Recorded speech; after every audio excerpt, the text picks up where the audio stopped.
वालेकुम स्टूडेंट्स। आज की इस वीडियो में हम unit number 15 projection of a side of a triangle का थ्योरम नंबर सेकंड प्रूफ करने जा रहे हैं। ये थ्योरम भी फर्स्ट थ्योरम से रिलेट ही है, बट फर्स्ट थ्योरम में हम ऑब्ट्यूज ट्राइंगल की बात कर रहे थे। ऑब्ट्यूज ट्राइंगल क्या होती थी कि वो ट्राइंगल जिसका एक एंगल जो है वो 90 डिग्री से बड़ा हो, वो ऑब्ट्यूज ट्राइंगल होती है। एक्यूट ट्राइंगल क्या होती है?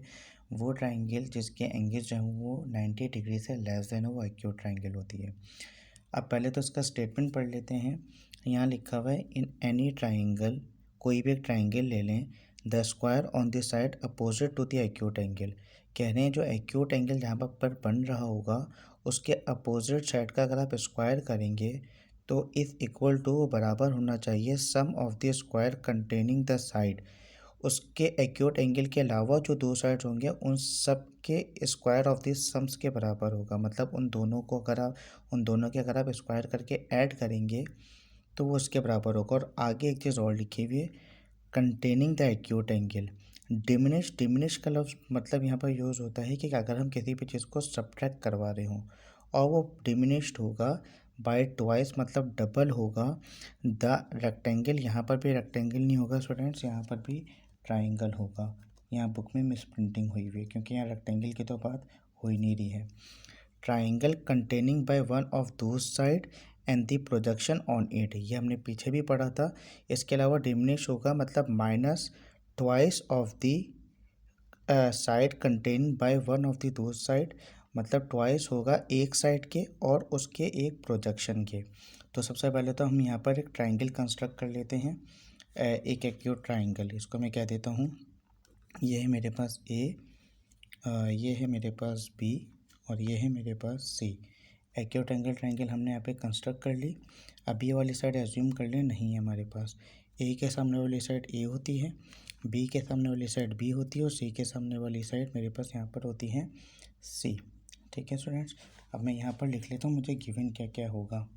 मुझे एक ट्राइंगल गिवन है A B C with acute angle इसमें होगा एंड एक्यूट एंगल किस पे बन रहा है? सी ए बी पर, मतलब ए पर बन रहा है। यहाँ पर एक्यूट एंगल बन रहा है, ये वाला जो एंगल है वो 90 डिग्री से छोटा होगा। एट वर्टेक्स ए, यहाँ पर मैं लिख देता हूँ eight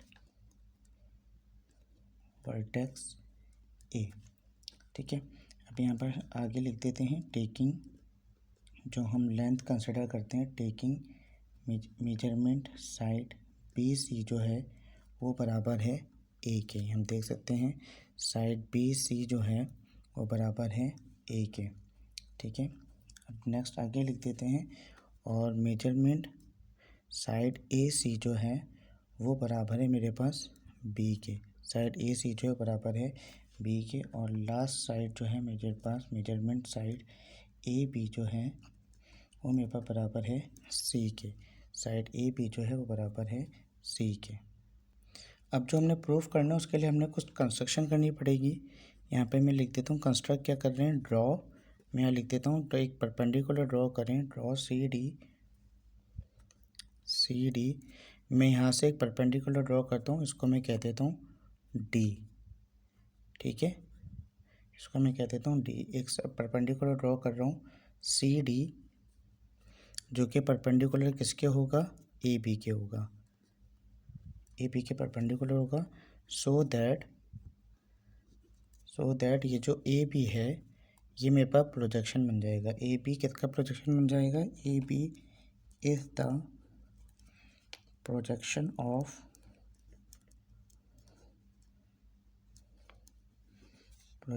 of A C on A B.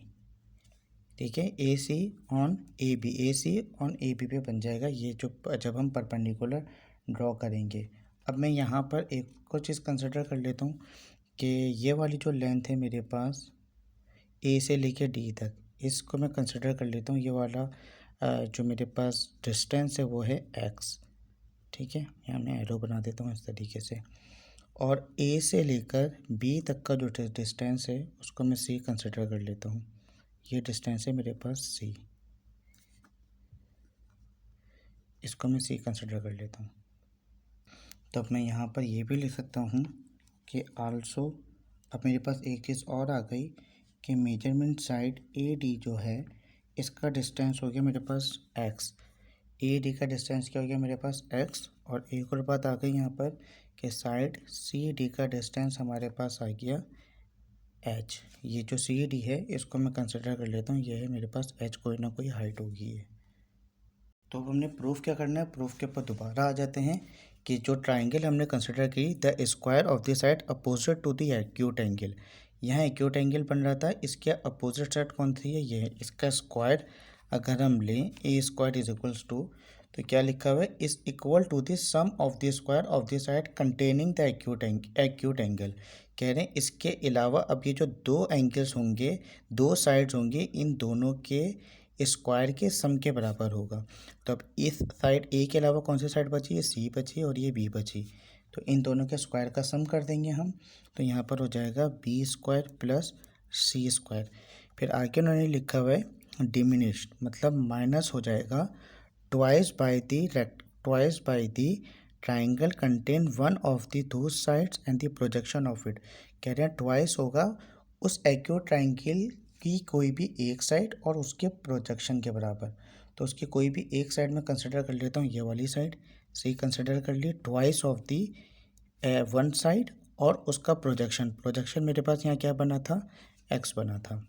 ठीक है, जब हमने परपेंडिकुलर सी डी ड्रॉ किया था तो इसका प्रोजेक्शन मेरे पास यहाँ पर एक्स बना था। तो इन दोनों के प्रोडक्ट के ट्वाइस के बराबर है, ये हमने प्रूफ करना है कि A square is equal to B square plus C square minus का 2cx। अब हम नेक्स्ट उस पर जाएंगे प्रूफ पे, जिसमें हम स्टेटमेंट और रीजन के बारे में लिखेंगे। तो अब हम प्रूफ करेंगे।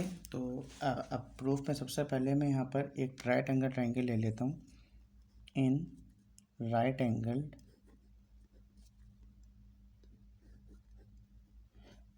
मेरे पास क्या है, सी डी ए, यहाँ पर मैंने ले लिया सी डी ए, ये आप देख सकते हैं ये एक राइट एंगल ट्राइंगल है। सी डी ए पर राइट एंगल बन किस पे रहा है, डी पर बन रहा है। तो मैं यहाँ लिख देता हूँ कि मेजरमेंट साइड सी डी जो है उस पर क्या एंगल बन रहा है मेरे पास, 90 डिग्री का एंगल बन रहा है।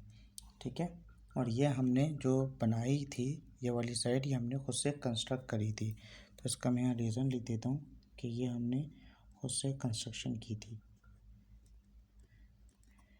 अब यहाँ पर साइड सी डी ए के ऊपर वही स्टूडेंट्स हम लोग पाइथागोरस थ्योरम लगा सकते हैं, हाइपोटेन्यूज का स्क्वायर इक्वल टू बेस का स्क्वायर प्लस परपेंडिकुलर का स्क्वायर।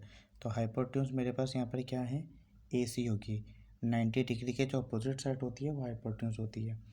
तो मैं यहाँ लिख सकता हूँ ए सी का square is equals to A D का स्क्वायर, मतलब बेस का स्क्वायर प्लस परपेंडिकुलर का स्क्वायर, परपेंडिकुलर क्या है, सी डी है, सी डी का स्क्वायर। और यहाँ पर मैं लिख देता हूँ इसका स्टेटमेंट क्या है, रीज़न क्या होगा, by Pythagoras theorem.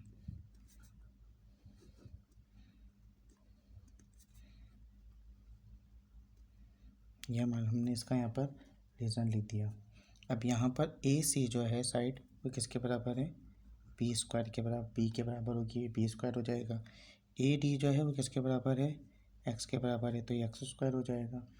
Plus C D जो है ये बराबर किसके है, एच के बराबर, तो ये मेरे पास एच स्क्वायर हो जाएगा। ये हो गई मेरे पास यहाँ पर इक्वेशन नंबर 1। और ये जो हमने ड्रॉ किया था ये हमने परपेंडिकुलर खुद से ड्रॉ किया था, तो इसके मैं रीज़न लिख दूँगा बाय सपोजिशन, ये हमने खुद से सपोज किया था, सब बाय सपोजिशन। अब हम एक और ट्राइंगल ले लेते हैं, इन राइट एंगल ट्राइंगल।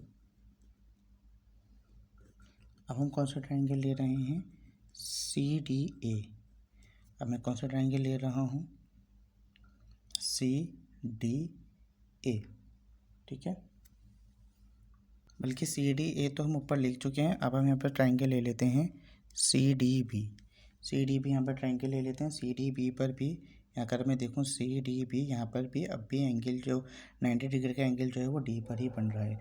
तो मैं यहाँ पर लिख सकता हूँ कि मेजरमेंट ट्राइंगल या साइड जो है एंगल जो है वो सी डी बी पर कितना बन रहा है, 90 डिग्री का एंगल बन रहा है, ठीक है। और यहाँ पर भी हमने ये वाली जो साइड ली थी ये हमने खुद से कंस्ट्रक्शन करी थी, तो मैं यहाँ पर इसका रीज़न भी लिख सकता हूँ बाय कंस्ट्रक्शन। ये हमने खुद से कंस्ट्रक्ट किया था। अब हमने ये दोबारा से एक ट्रायंगल ली है CDB, इसके ऊपर भी मेरे पास दोबारा से पाइथागोरस थ्योरम लग सकता है। तो वही वाली बात, हाइपोटेन्यूज मेरे पास यहाँ पर क्या होगा, अब BC होगा मेरे पास हाइपोटेन्यूज, तो BC का स्क्वायर किसके बराबर हो जाएगा मेरे पास, BD का स्क्वायर। BD क्या मेरे पास बेस है, BD का स्क्वायर प्लस परपेंडिकुलर का स्क्वायर। परपेंडिकुलर क्या मेरे पास यहाँ पर CD है, परपेंडिकुलर का स्क्वायर हो जाएगा। और उसका मैं यहाँ पर रीज़न क्या लिख दूँगा कि मेरे पास यहाँ पर ये क्या है, बाय पाइथागोरस थ्योरम।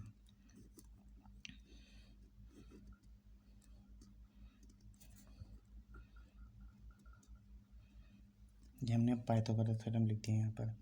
अब मैं यहाँ पर लिख सकता हूँ अब BC जो है ये किसके बराबर है, A के बराबर है, तो BC की जगह पर क्या आ जाएगा, A स्क्वायर हो जाएगा। BD जो है, ये B और D जो है, अब ये यहाँ पर लिखा है स्टूडेंट मेरे पास यहाँ पर BD की लेंथ क्या होगी, यहाँ से लेकर यहाँ तक की। अब इस बात को ज़रा गौर से समझिएगा, A से लेकर D तक का डिस्टेंस था मेरे पास X, और मेरे पास A से लेकर B तक का डिस्टेंस था C, ठीक है। अब मुझे D से लेकर B तक का डिस्टेंस चाहिए, तो D से लेकर B तक का डिस्टेंस चाहिए तो मुझे इस डिस्टेंस को सब्ट्रैक्ट करवाना पड़ेगा। तो इस डिस्टेंस में से C में से मुझे किसको सब्ट्रैक्ट करवाना पड़ेगा, X को, तो मेरे पास D और B का डिस्टेंस आ जाएगा। तो C में से X को माइनस करवाऊँगा, तो यहाँ पे मैं लिख दूँगा C में से माइनस किसको करवाऊँगा, X को, और यहाँ स्क्वायर लगा हुआ है, स्क्वायर सेम आ जाएगा, ठीक है, प्लस C। अब आगे क्या लिखा हुआ है, CD का स्क्वायर। CD का स्क्वायर मेरे पास यहाँ पर किसके बराबर हो जाएगा, CD मेरे पास है ये हाइट, तो ये हो जाएगा H का स्क्वायर।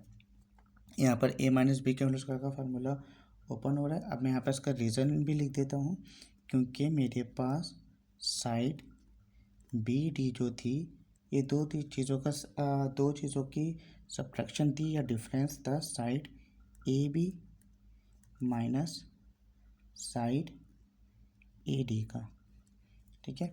अब यहाँ पर A माइनस बी के होल स्क्वायर का फार्मूला ओपन हो रहा है, तो A स्क्वायर सेम लिखा is equals to C square minus का 2CX plus X square plus H square. इसको मैं कह देता हूँ इक्वेशन नंबर 2। अब सेम प्रीवियस थ्योरम की तरह कि इक्वेशन नंबर 1 के मुताबिक B स्क्वायर मेरे पास बराबर था X square plus H square के, और इक्वेशन नंबर 2 में लिखा हुआ है A square is equal to C square minus का 2CX plus X square plus H square. तो अगर मैं इस इक्वेशन को यहाँ पर पुट करवा दूँ तो इन दोनों की जगह पर क्या आ जाएगा, मेरे पास B स्क्वायर आ जाएगा, ठीक है। तो मैं यहाँ पर अगर मैं इसको रिराइट करूँ तो A square is equals to C square minus का 2CX plus X square plus H square की जगह पर आ जाएगा प्लस B स्क्वायर। और मैं यहाँ इसका रीज़न लिख देता हूँ क्योंकि मैंने इक्वेशन नंबर 1 को यूज़ किया है। यहाँ मैं लिख देता हूँ using equation number 1। Equation number 1 को हमने यहाँ पर यूज़ किया था। और मैं इसको इस तरीके से भी लिख सकता हूँ कि A square is equals to, पहले मैं लिख दूँ B square plus C square minus का 2CX। अब यहाँ पर मेरे पास हैंस AB जो है, AB मेरे पास कि यहाँ पर किसके साइड A जो है वो किसके बराबर है, साइड A जो है वो मेरे पास BC के बराबर है। यहाँ मैं लिख सकता हूँ BC का whole square is equals to, B मेरे पास यहाँ पर किसके बराबर है, AC के बराबर है, तो यहाँ मैं लिख देता हूँ AC का स्क्वायर प्लस यहाँ पर मेरे पास C किसके बराबर है, C मेरे पास यहाँ बराबर है AB, तो यहाँ मैं लिख देता हूँ AB का स्क्वायर माइनस का 2। अब C किसके बराबर है, C अगेन AB के बराबर है, और इसके साथ क्या लिखा हुआ है X किसके बराबर है, AD के बराबर है। तो हमने प्रूफ क्या करना था स्टूडेंट्स, दोबारा से देख लेते हैं। हमने प्रूफ ये करना था कि A स्क्वायर बराबर है B square plus C square minus का 2CX, और हमने यहाँ पर ये प्रूफ कर दिया कि A स्क्वायर बराबर है B square plus C square minus का 2CX। तो ये थ्योरम यहाँ पर जो है वो कंप्लीट हो चुका है। ठीक है, यहाँ मैं लिख दूँगा QED क्वाड्रेटिक डेमोंस्ट्रेटम कि हमने जो है तमाम लॉजिकली थिंग्स के ज़रिए जो है स्टेटमेंट्स के ज़रिए जो है इस थ्योरम को जो है वो सही साबित कर दिया है। आई होप ये थ्योरम भी आपको क्लियर होगा। कोई क्वेरीज वगैरह हों तो आप मुझसे जो है वो पूछ सकते हैं। अपना ख्याल रखिएगा। अल्लाह हाफ़िज़।